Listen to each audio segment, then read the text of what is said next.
This episode of Engineering the Future is brought to you by The Personal, OSPE's home and auto insurance partner. These past few months have shown us just how important it is to have someone in your corner. When it comes to home and auto insurance, The Personal can be that someone. If you would like to learn more about this exclusive program, visit thepersonal.com/OSPE. This podcast is brought to you by OSPE, the Ontario Society of Professional Engineers, the advocacy body for professional engineers in the engineering community in Ontario. Welcome to a special year-end edition of Engineering the Future. I am your host, Jerome James. Today, we're taking a closer look at the remarkable efforts of the Ontario Society of Professional Engineers throughout 2023. From advocacy initiatives that are reshaping the engineering landscape to groundbreaking educational programming, OSPE has been a force for change. Joining me to help unpack the highlights of 2023 and to give us a sneak peek into the exciting plans OSPE has in store for 2024 is OSPE's CEO, Sandro Perrzuzza. Sandro, welcome to Engineering the Future. Thank you, Jerome. Thanks for having me back. Absolutely. So, jumping right into it. Sandro, for those members of our audience who aren't familiar, and I'm sure it's a very small number, can you break it down? What is OSPE all about? Sure. So the Ontario Society of Professional Engineers, or OSPE, is the advocacy and member services body for the engineering community in Ontario. So that represents professional engineers, engineering graduates, engineering students, internationally trained. So anyone who's working in engineering, is graduated from engineering, we represent them. We are the voice of engineers in Ontario. Okay, that's interesting. So what does it mean when you say the voice of engineers? Sure. Well, so when government or the media or the public there's an issue and they say, I wonder what engineers think about this. They can go to a local engineer on the corner and say, Jerome, we're thinking of putting an LRT in your neighborhood. What do you think about that? And you can give your opinion. And then they go to the next person who's an engineer and in your neighborhood. And let's say his name is Frank or Susan or whatever, and they'll give their opinion. But what we do actually is we put together a task force or a working group who'll study the issue, look at all the engineering. It's our task forces and working groups are staffed with industry experts who really know the stuff. So they'll examine it from all angles. They'll see what the latest technology says around it. And then we put together a report and we will, provide a response officially based on what Ontario's engineers think about this issue. So we get a consensus. We provide input for our members on certain occasions. We'll do webinars, get member input. We'll do consultations. But in the end, we represent Ontario's engineers. We are, quote unquote, the voice. Of course, there's Professional Engineers Ontario. They are the regulators. They regulate engineers. But we officially represent engineers and their opinion and their insights on certain topics. Wonderful. So tell me, what has been happening in 2023? Every year I talk to the board and board sets out objectives for me and I tell them, wow, this past year has been amazing. I don't think we can do anything better next year. Of course, Jerome, as a board member, you don't take that. You always say, Sandro, I think we could do a little more. And we tried to do that in 2023, and I'm happy to say that we actually exceeded many of our expectations. The engineering landscape in Ontario, actually the engineering landscape in Canada has been changing significantly over the past few years. And I think 2023 is one of those years where there's been some groundbreaking changes. First things, there's been some change within the leadership of different engineering organizations in Ontario. You have a new CEO at Professional Engineers of Ontario. We have a new executive director at the Association of Consulting Engineering Companies of Ontario. But I think the biggest change in the landscape is that Engineers and Geoscientists BC, the regulator in British Columbia, announced that they are setting up an advocacy and member services body like OSPE. So they announced that in the summer. They reached out to OSPE, asked us to set a representative to be on that advisory committee to set up that entity. And I think it's really changing the landscape in Canada. I know in Newfoundland, the regulator out there has said that we are focusing solely on regulating the profession. So they cut their chapters or branches that did advocacy and said they're no longer affiliated with us. Same thing happened in Saskatchewan. So you see this divide between regulation and advocacy that happened in Ontario in the year 2000 is now happening right across the country. The other thing too is government has really reached out to us and asked for our input on a number of different issues and consultations. The predominant one has been around energy transition and how do we go to net zero by 2050. I think this is a commitment that not only Canada's made, but around the world. So how do we do that in a way that provides a resilient grid, provides sustainable energy, and is done in a way that minimizes costs and actually looks at how do we save costs? How does this return some positive cost savings to the average consumer if this is done properly, planned out, and in a strategic way? Data governance is another big issue. Governments are trying to figure out how do we, all this data is being collected around us and how do we manage that? So our Research and Innovation Task Force is really looking at data governance, artificial intelligence, and how does that get reined in? And the list goes on and on. I think as technology becomes more pervasive, governments are going to those that are stewards of technology, i.e. engineers, and asking for our input on this. And so it's been a tremendous year. Our advocacy outputs are through the roof. And then, of course, we had our conference this year and some breaking attendance at our conference. Let's dive into that conference, actually. So OSPE held their 6th annual engineering conference in Toronto in October. Can you share some of the highlights from that event with us?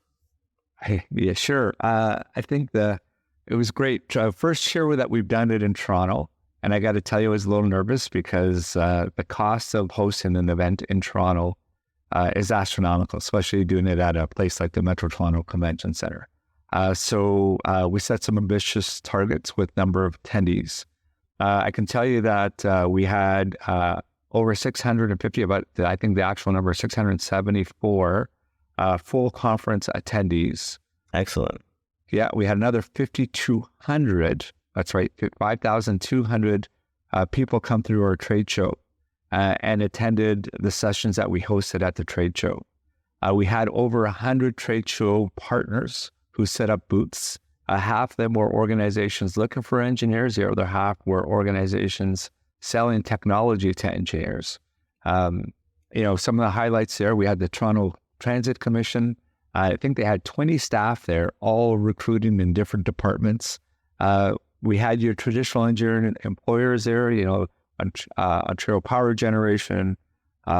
You had Hydro One. You had, I was going to say SNC-Lavalin. They actually showed up with their new organization name. They changed their name about 2 weeks before our conference. So Atkins Realis was there. WSP was there. Crozier Engineering was there. So a lot of your traditional engineering organizations were there. And then we had a number of non-traditional engineering employers were there. So CIBC was there. They were recruiting. We had Molson Coors was there. They're recruiting. Canadian Tire was there recruiting.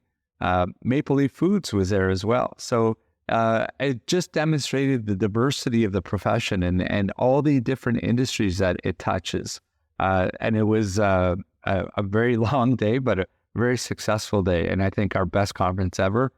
We had, I think, about 22 hours of professional development that was delivered that day as well on all these different topics, everything from nuclear energy, the role of nuclear energy in fighting climate change, how AI is helping to establish some sustainability within the energy sector. I think the key, from my perspective, one of the keynote addresses at noon was having Alex Wong, who is a founder of one of the top AI companies in Canada, talking about how AI is going to transform society in a positive way. Talk about integration of AI in technology.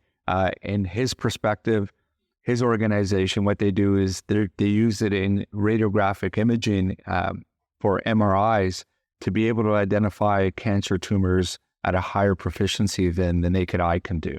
That was hosted by OSPE, and it was just fascinating. Of course, the next day we had our Professional Engineering Awards, and no surprise, Dr. Alex Wong won one of the Professional Engineering Awards for his research and innovation. So just an outstanding day.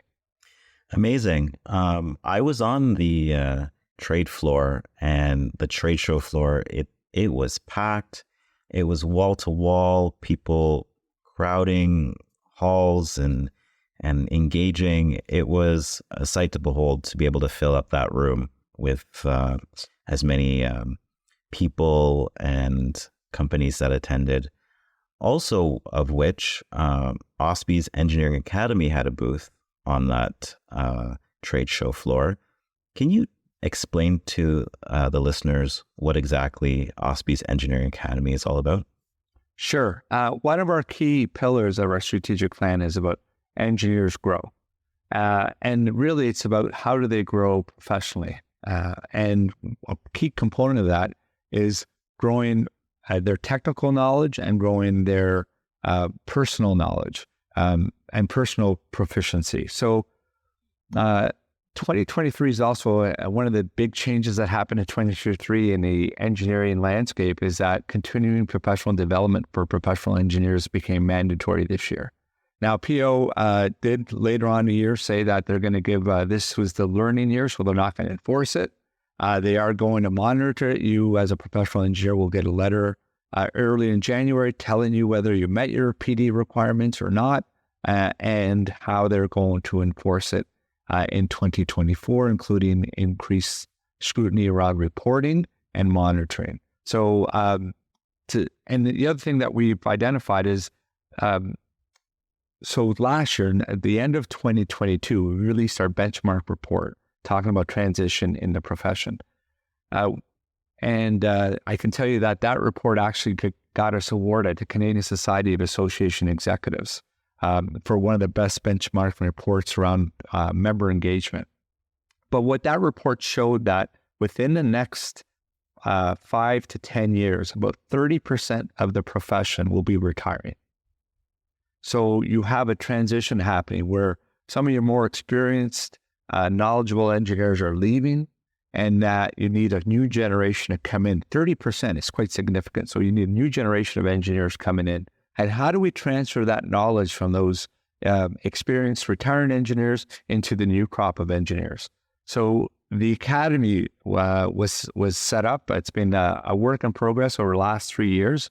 I can tell you that OSPE, through the support of its board of directors, has been investing a lot of money into developing that academy to be able to launch it fully this year, so that we have a number of courses available. We have technical courses, we have management courses, we have courses in equity, diversity, and inclusion, we have courses in leadership, we have courses in communication, all these different courses available for engineers to take so that they can grow professionally through their technical knowledge and personally through, I don't want to call them soft skills, but more of the non-technical skills that allow them to be better communicators, better team members, better managers, and better communicators with not only their staff, but with their clients.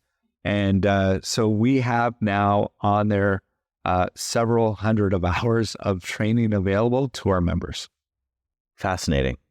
I want to transition into talking a little bit more about the advocacy work that OSPE is doing or has been undertaking in 2023. Can you talk to me more about the task forces and the type of work that they've been up to this year? my understanding that there are 5 distinct task forces currently. Yes. So yeah, you're very knowledgeable. Absolutely. Yeah, we have 5 task forces. I'll go through them all, and then we also have working groups. But I'll go through the task forces and the work that they've been doing. I'll start with our Sustainable Cities Task Force. That task force is looking at, of course, a significant amount of money is being spent into infrastructure. So what we want to do is, how do we use those infrastructure dollars to build smartly, to build in a way that has low impact on communities, that has a certain level of innovation in there, so that we can recycle key resources. For example, how do we recycle or reuse soil? How do we recycle or reuse aggregates in our construction? How do we design low-impact communities? So they've been working on that. One of the other key elements of that Sustainable Cities Task Force is qualifications-based selection, which we think is going to be and what QBS is all about is, let's say you're going to renovate your home, or you're going to renovate your basement, or put in a new kitchen. So you go and talk to a number of different contractors. You go talk to a number of different designers, and you pick the design that best suits your needs. You don't go with the cheapest design. You don't go with necessarily the most expensive design. You go with the best design based on your budget and based on your needs. Well, you know what? That's qualifications-based selection. The way the government chooses their designer is they say, we need a kitchen. And we're not quite sure if the kitchen is going to meet our needs or not, but we don't really care, because we need a kitchen that's going to be able to make a certain number of meals a day, and we're going to pick the cheapest design. That's no way to build infrastructure. So qualifications-based selection is another key ingredient that work is happening with the Sustainable Cities Task Force. I'll move to energy next.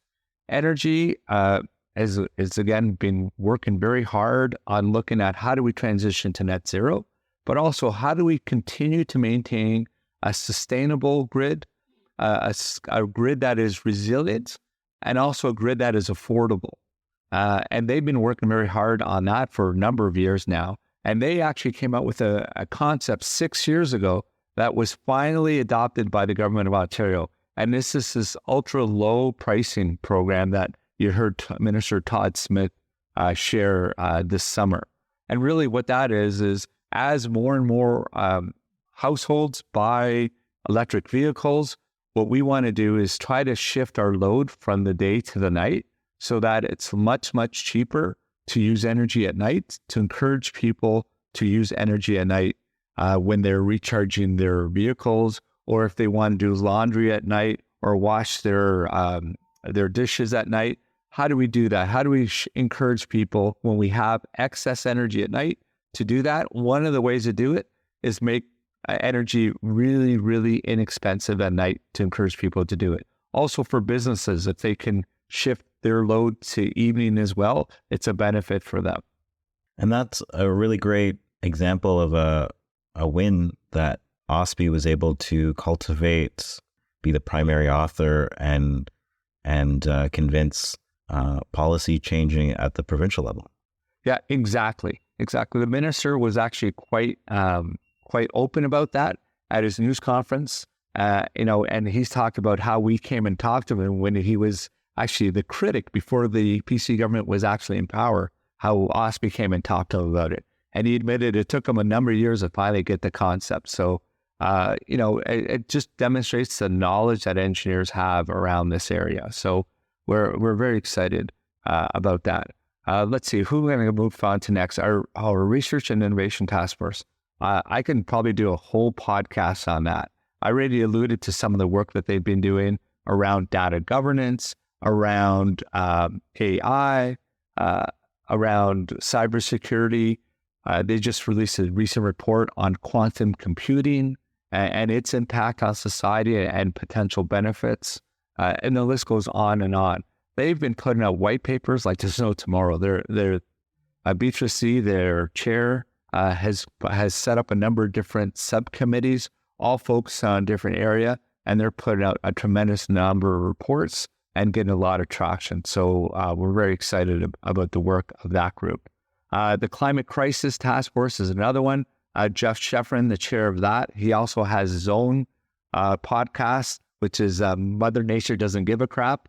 But really what that group is looking at the impact of climate change on our society, on our communities, what we need to do to adapt, what we need to do to mitigate, and what we need to do to get to that net zero carbon society that we all need to do in order to survive the next 30, 40, 50 years.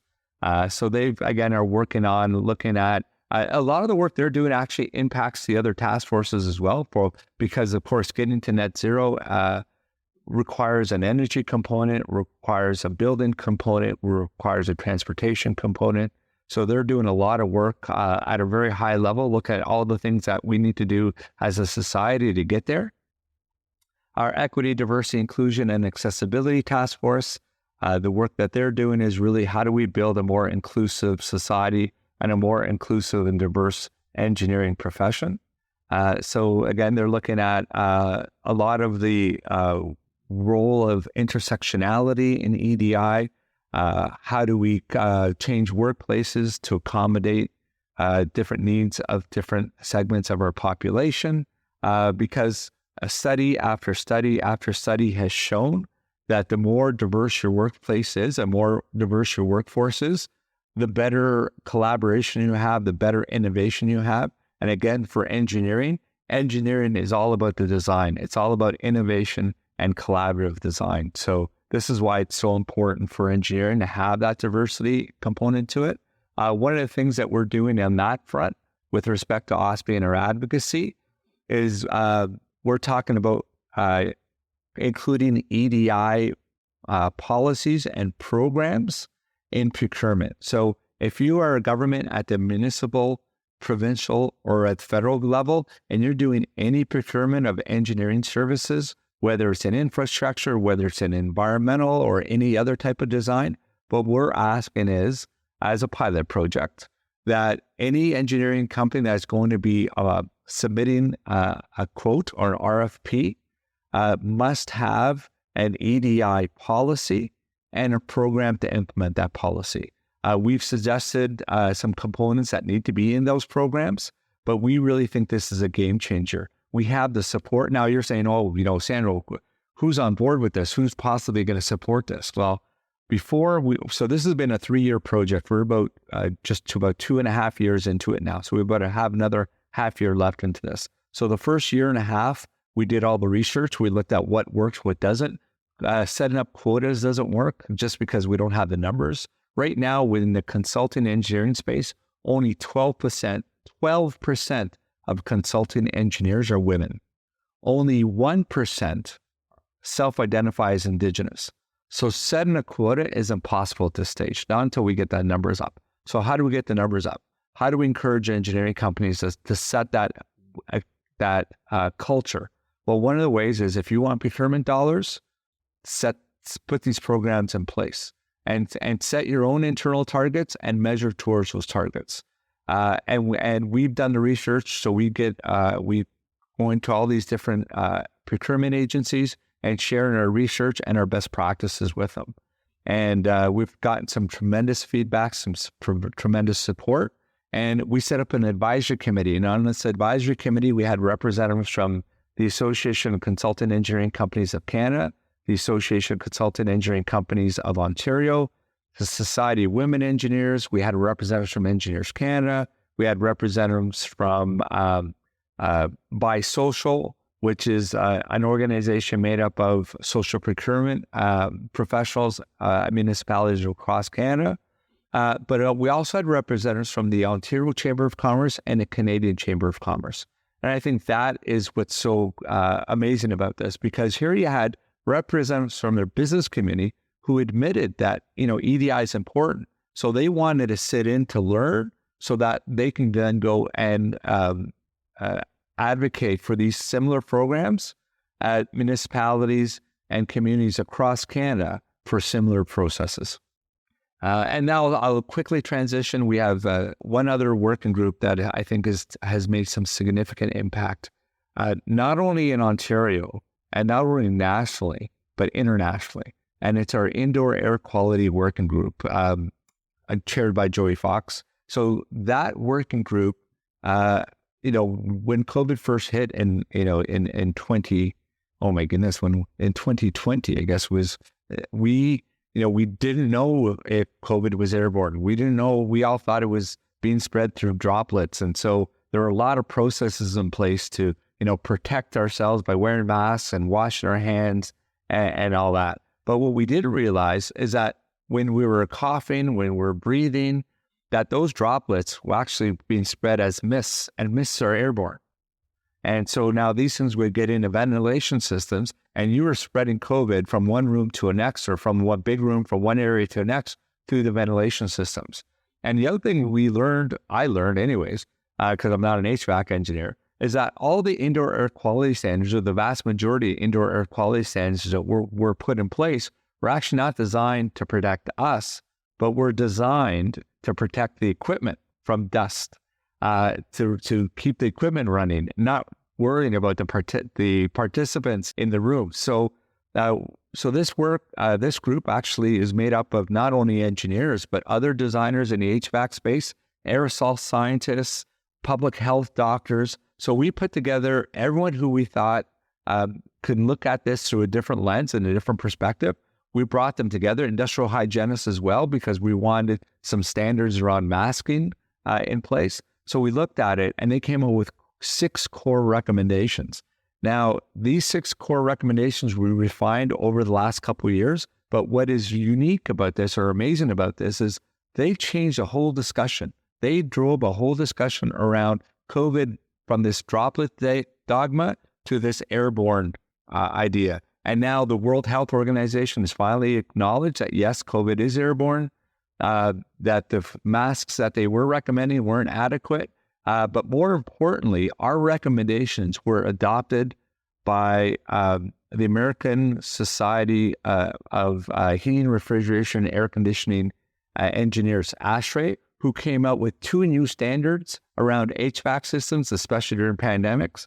And so our recommendations were actually in those new standards. So we actually have impacted standards on an international stage. So quite exciting work.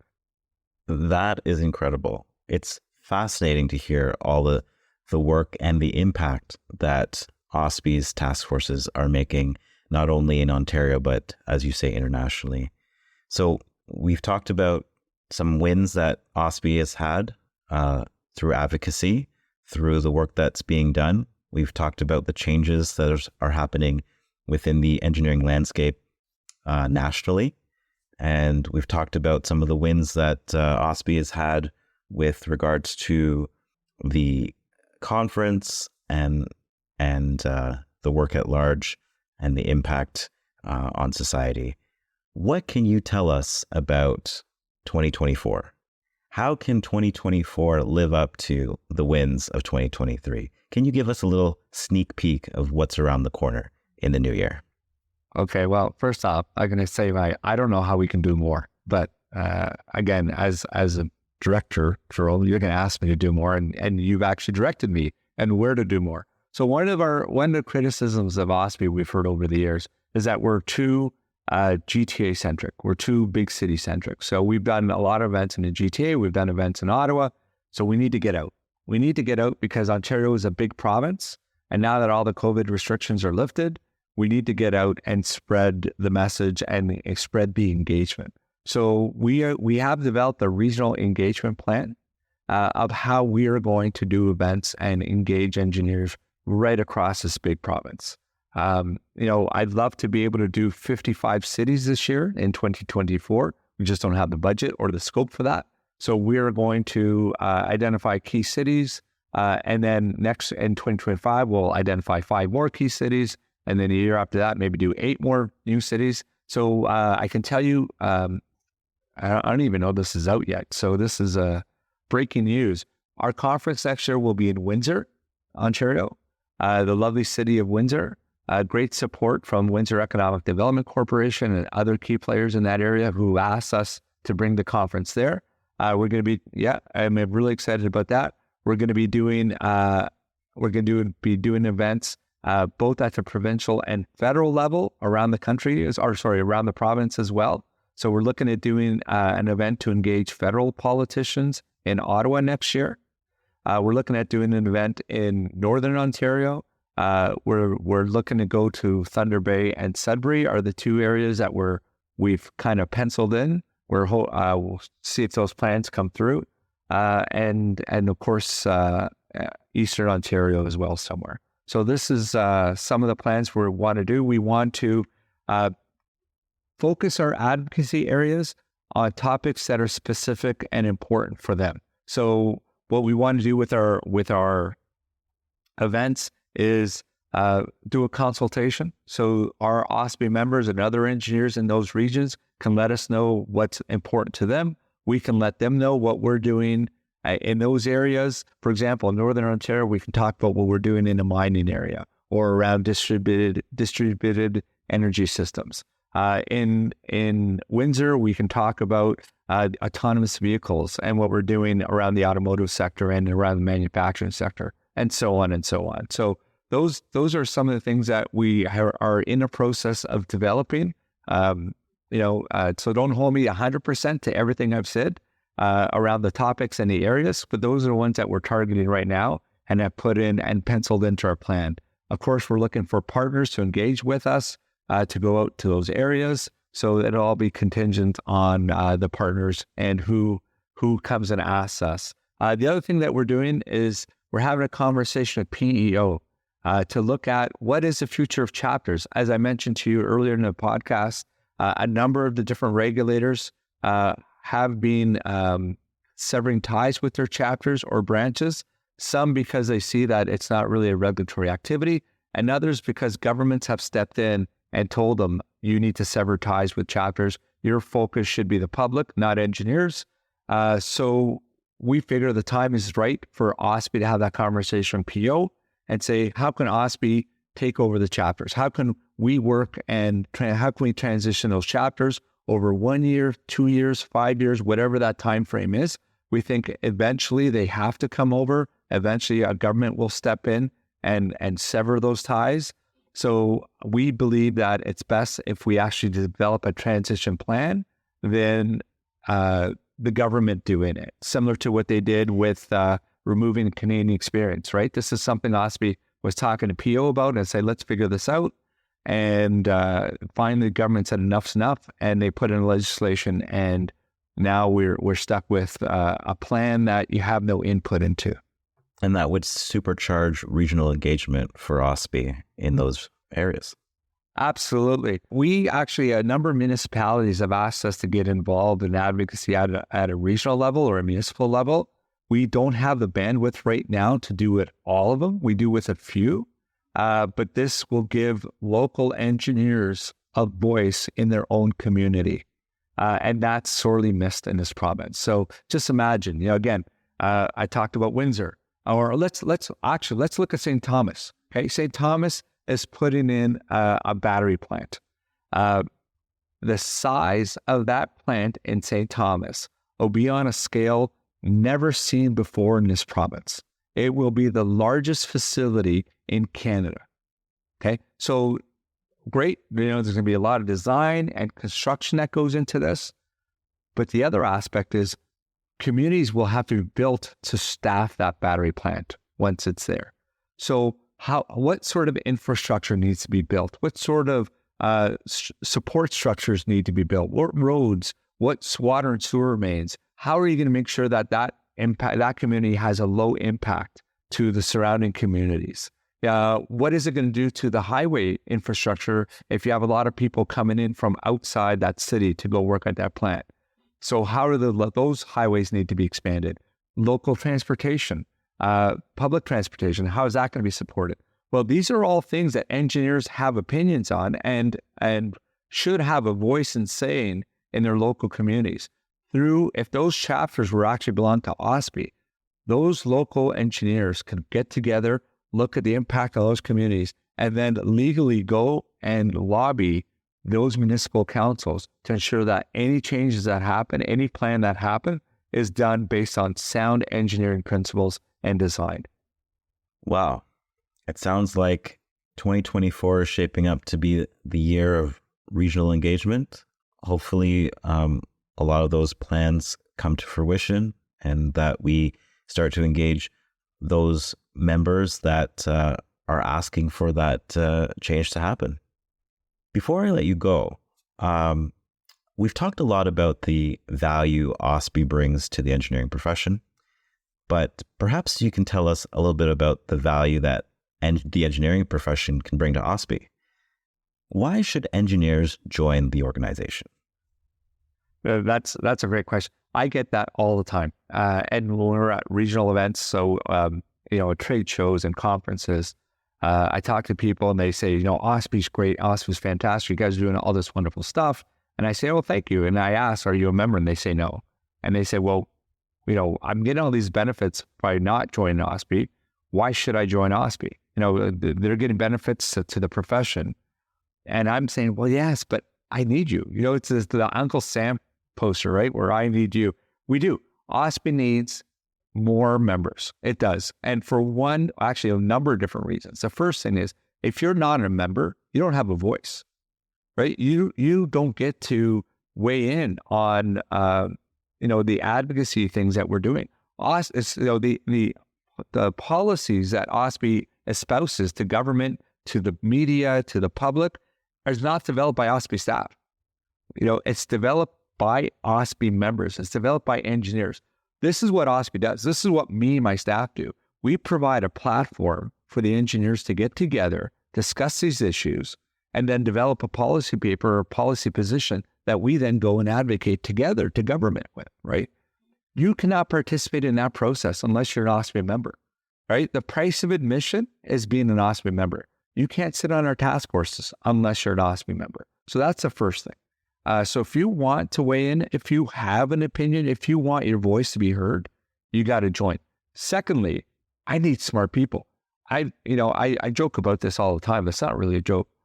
When I go to these OSPE events, I'm the dumbest person in the room. I'm not an engineer. And oftentimes, I hear my members saying, oh, this is what we need to be doing. We need to be doing this and this and this. And I look at them, I said, listen, explain it to me like I'm a 5-year-old. And they do, and that's great because then I'm able to explain it to politicians as if they're 5-year-olds. But the reality is, the more members I have and the more subject matter experts I have, the better the policies that we're able to develop that we can go to government with. So that's the second thing, right? So one is you want to have a voice, you got to join. Second is I need you to join because the smarter the people I have, the better the outputs I have. And then the third aspect is the more members OSPE has, the louder the voice we have, the broader the reach we have, and the bigger the impact we can have. So the more members we have, the more we can do. So that is, this is why I need people to join OSPE. Because the more people, the louder I can amplify your voice. And that's what we're all about. We're about amplifying the voice of Ontario's engineers. And where would the best place to find out more about OSPE be?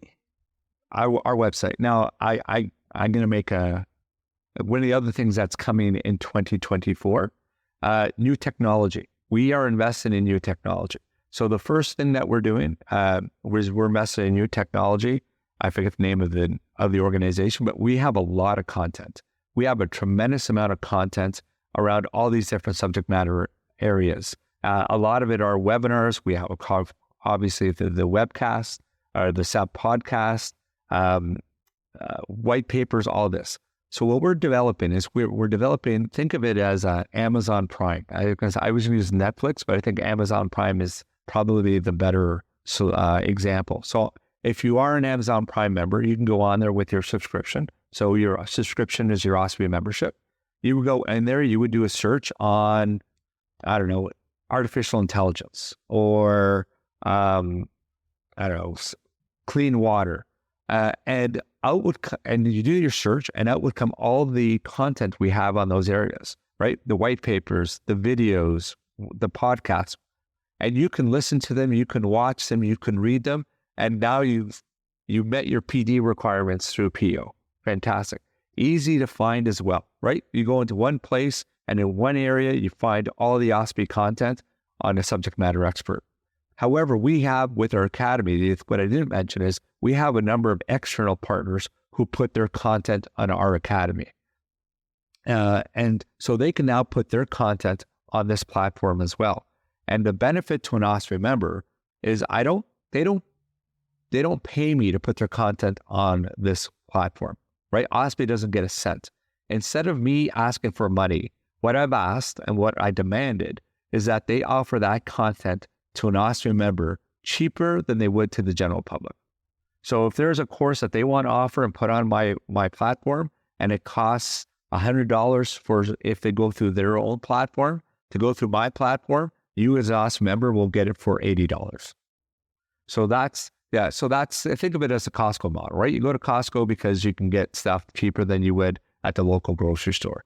So that is the mindset, is you want to put on my platform, I will provide you access to my platform and access to the members to access your PD courses, but you got to offer it at a discount.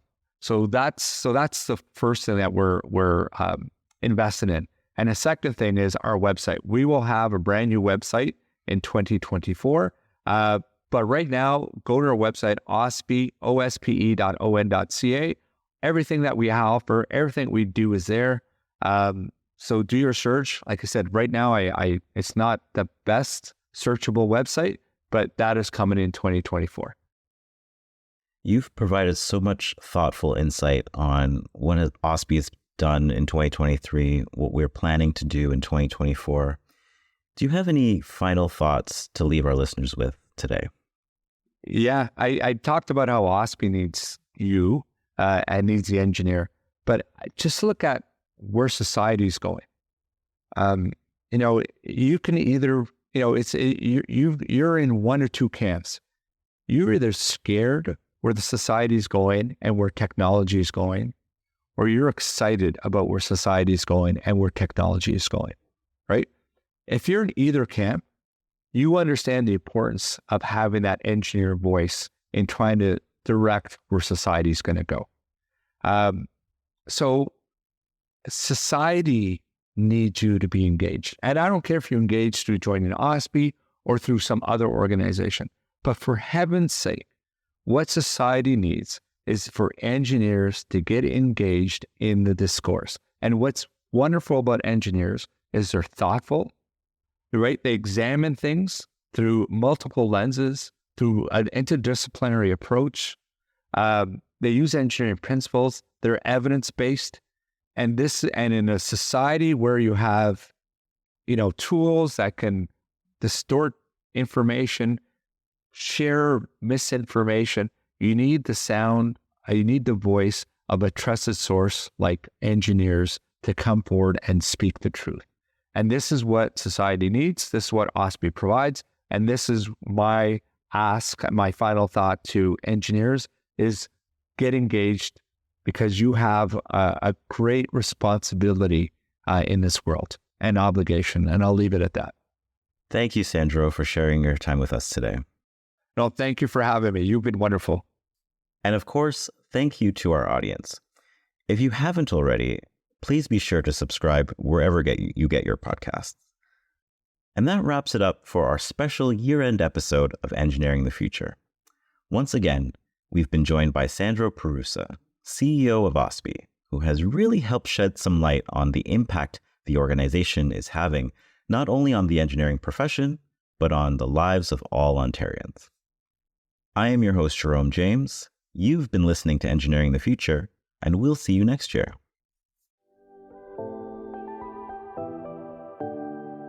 From all of us at OSPE, the Ontario Society of Professional Engineers, thanks for listening. Please be sure to subscribe so you don't miss an episode.